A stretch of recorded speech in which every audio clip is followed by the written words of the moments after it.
as steps for losers, man. I don't get involved in that stuff, but. George Rashad Milligan rolling out. That's a good question. Brandon, Yeah, you want one quick question? we can't ask Rashad a question. Hey, Rashad. Beyonce. Beyonce last night spoke at Kamala Harris's rally. And the thing that I was most proud of with this was that Beyonce didn't sing. Beyonce didn't dance. Beyonce didn't. Oh.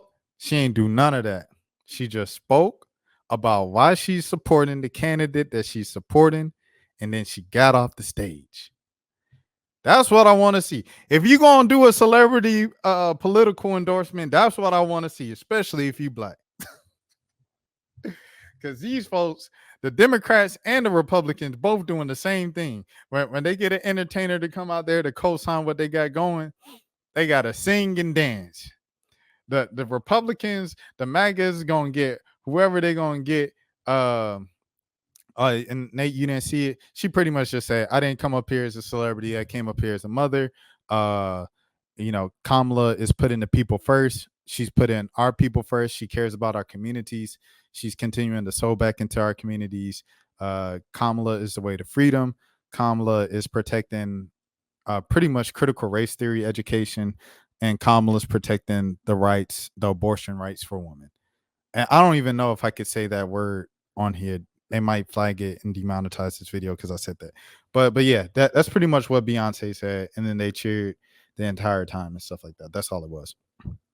But all I'm saying is you got the Republicans, they'll bring out Waka Flocka Flame or whoever. I can't keep up with who's supporting who.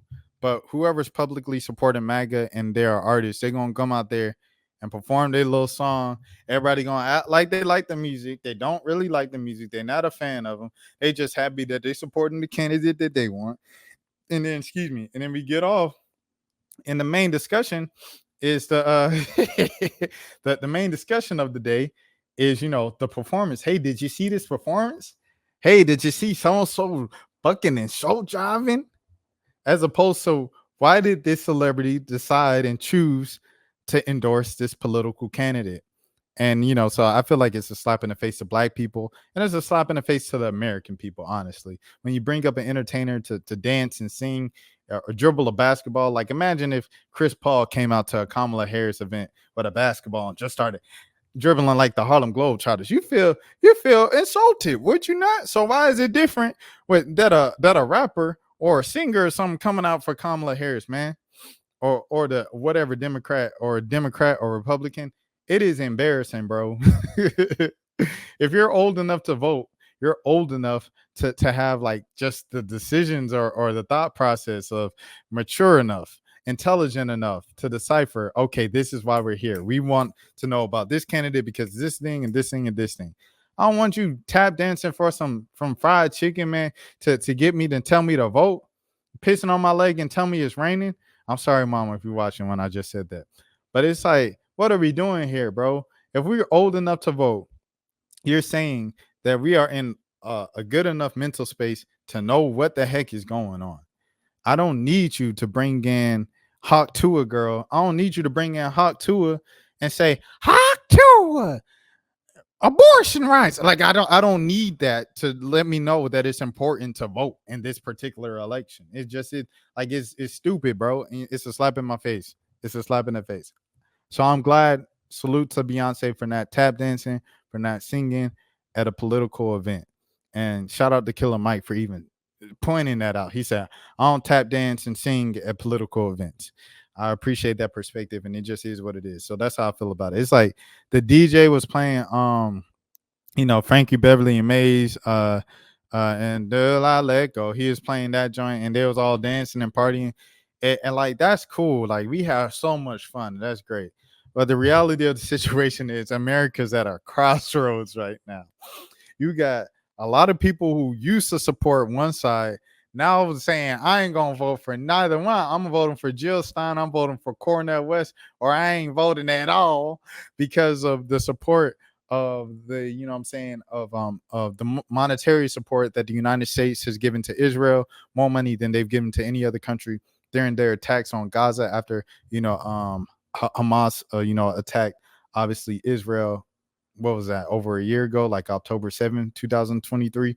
And, just an unimaginable violence that has happened and the blood that's been on America's hands because America's given so much money to Israel to kind of fund that entire thing. So I don't know, man. It's all nasty. The prices are up as effect with everything. Everything's up. I know a lot of my homies can barely like even just afford to like live by themselves.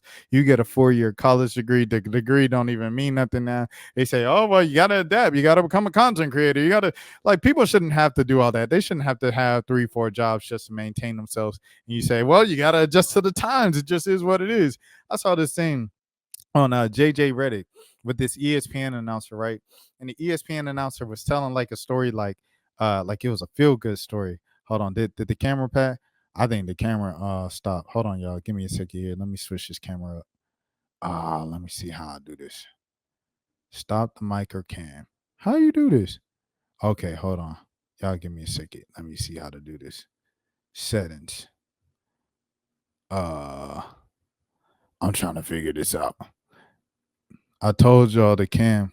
All right, hold on. We switching back to the. All right, here we go. So yes, I was saying this to say like the JJ Redick thing. He was telling the story about how JJ Redick was such a good dude and stuff like that, and how his daughter was sick one time, and he gave him a pep talk about his daughter, and he decided that he still wanted to press through because he gave him such a good pep talk. I was like, that's not a feel good story. He's pressing him. His daughter's sick at home, and he still has to work, and he's telling him, yeah, we still work, JJ. That's not a feel-good story at all, bro. That's just another example of like the current state of capitalism and how much we value work and things of that sort over everything else, over just a quality of living. What are we without our jobs? It shouldn't be like this. America's at a crossroads right now. I don't need to electric slide and turn up and have I could do that outside of this political event. I could do that outside of the polls. I don't need to swag surf to get the point across through that this is a very important time in American history and in the history of the world. I don't need no tap dancing to get my attention to do that. And when you do stuff like that, it's a slap in the face to me. But anyways, that's all I have to say. Let me go charge this camera. Y'all go have a good day. My name is Rashad Milligan. This is the Road to 5K subs. Nate, Cam, thank y'all for showing love in the chat today. Until next time, y'all, please take care of. That's for losers, man. I don't get involved in that stuff, but. Angel Rashad Milligan rolling out. That's a good question. We can't ask Rashad questions. Hey, Rashad.